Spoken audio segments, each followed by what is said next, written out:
G'day again.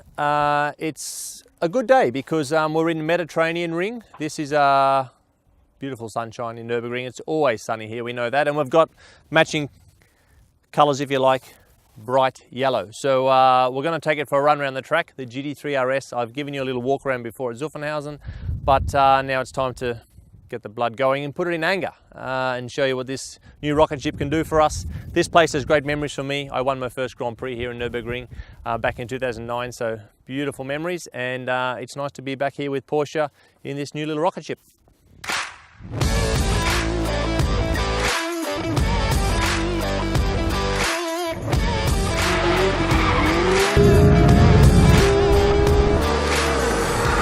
Okay, here we are. Listen to that engine.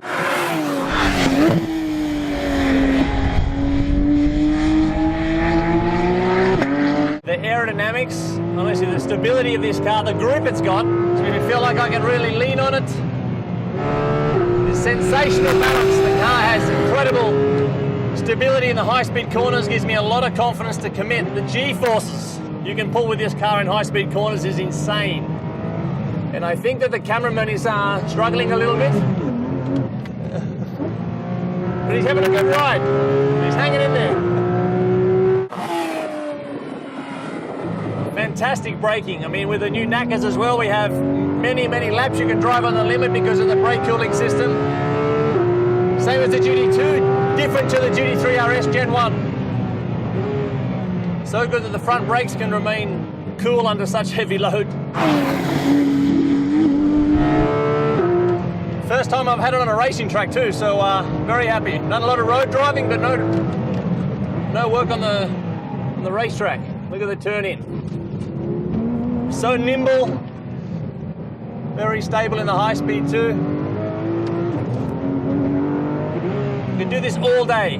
I love this car. One of the first times on track with that car, and I must say, I mean, it's a absolute brutal little weapon, I must say. It's the lateral grip that I get from this car, how precise you can be with it, lap after lap after lap. It's so predictable, but yet you put in the envelope of the limit, and it's so exhilarating and so rewarding. So great job by all the GT team. Obviously the extra power in the GT3 RS from Gen 2 is also a nice little boost. I love the GT2, but also this is normally aspirated, gorgeous car. I will have one in my garage, I think.